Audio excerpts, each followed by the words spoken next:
بیت المقدس مسلمانوں کا قبلہ اول ہے۔ یہ فلسطین کے شہر القدس میں واقع ہے۔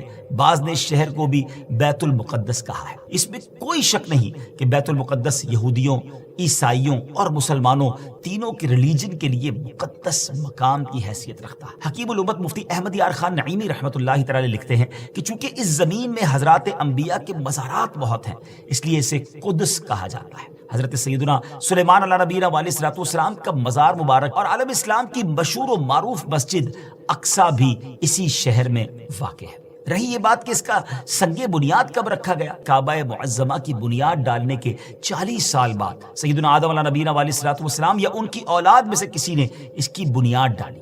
پھر اس کی تعمیر حضرت سیدنا سام بن نوح علیہ نبینا علیہ الصلوۃ والسلام نے کی۔ پھر ایک عرصے کے بعد حضرت سیدنا داؤد علیہ نبینا علیہ الصلوۃ والسلام نے بیت المقدس کی بنیاد اسی مقام پر رکھی، جہاں حضرت سیدنا موسیٰ علیہ نبینا علیہ الصلوۃ والسلام کا خیمہ نصب کیا گیا تھا۔ اس عمارت کے پورا ہونے سے قبل حضرت سیدنا داؤد علیہ نبینا علیہ الصلوۃ والسلام کی دنیا سے وفات کا وقت قریب آ گیا، تو اب آپ نے اپنے بیٹے حضرت سیدنا سلیمان علیہ نبینا علیہ الصلوۃ والسلام کو اس کو مکمل کرنے کی وصیت فرمائی۔ حضرت سلیمان علیہ نبینا علیہ الصلوۃ والسلام نے انسانوں سے نہیں بلکہ جنوں کی ایک جماعت سے اس کام کو کروانا شروع کیا۔ 1 سال کا کام باقی تھا، مگر آپ کے انتقال کا وقت قریب آ گیا۔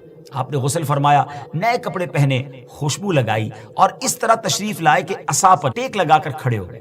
ملک الموت حضرت اسرائیل علیہ الصلوۃ والسلام نے آپ کی روح اسی حالت میں، اسی عالم میں قبض کر لی۔ جب حضرت سلیمان علیہ الصلوۃ والسلام حیات تھے تو جنات کو رات کی رخصت بھی مل جاتی تھی، وہ دن میں کام کرتے تھے۔ حضرت سلیمان علیہ الصلوۃ والسلام بھی آرام کرنے چلے جاتے تھے، مگر آپ چونکہ اب کھڑے ہی تھے تو اب جنات کو دن رات راؤنڈ دا کلاک کام کرنا پڑ گیا۔ جیسے اس کی تعمیر کا وقت پورا ہونے لگا تو اللہ کی شان دیکھیں کہ آپ کے اس عصا کو، اس لکڑی کو دیمک نے کھایا اور آپ کا جسم زمین پر تشریف لایا۔ پھر لوگوں کو بھی پتہ چلا اور جنات کو بھی پتہ چلا کہ حضرت سلیمان علیہ الصلوۃ والسلام دنیا سے جا چکے ہیں۔ اس کی تعمیر کی تکمیل چونکہ حضرت سلیمان علیہ الصلوۃ والسلام کے زیر نگرانی ہونی تھی، اس لیے اس عمارت کو ہیکل سلیمانی بھی کہا جاتا ہے۔ حضرت سیدنا آدم علیہ الصلوۃ والسلام سے لے کر حضرت سیدنا موسیٰ علیہ نبینا علیہ الصلوۃ والسلام تک کعبہ یعنی بیت اللہ شریف ہی کعبہ رہا۔ پھر حضرت سیدنا موسیٰ علیہ نبینا علیہ الصلوۃ والسلام سے لے کر حضرت سیدنا عیسیٰ علیہ الصلوۃ والسلام تک بیت المقدس قبلہ رہا۔ اور ہجرت کے بعد مدینہ منورہ میں بھی مسلمان 16 یا 17 مہینے تک بیت المقدس کی طرف رک کر کے نمازیں پڑھتے رہے۔ ہجرت کے 1 سال 5.5 مہینے کے بعد 15ویں رجب پیر کے دن مسجد بنی سلمہ میں نماز ظہر کے درمیان قبلے کی تبدیلی ہوئی اور اللہ پاک نے پیارے آقا علیہ الصلوۃ والسلام کی خواہش کے مطابق مسلمانوں کا جو کعبہ ہے، قبلہ ہے، وہ کعبہ کو فرما دیا اور اب مسلمان کعبے کی طرف رک کر کے نماز ادا کرنے لگے۔ اس مقام پر آج بھی مسجد قبلتین قائم ہے۔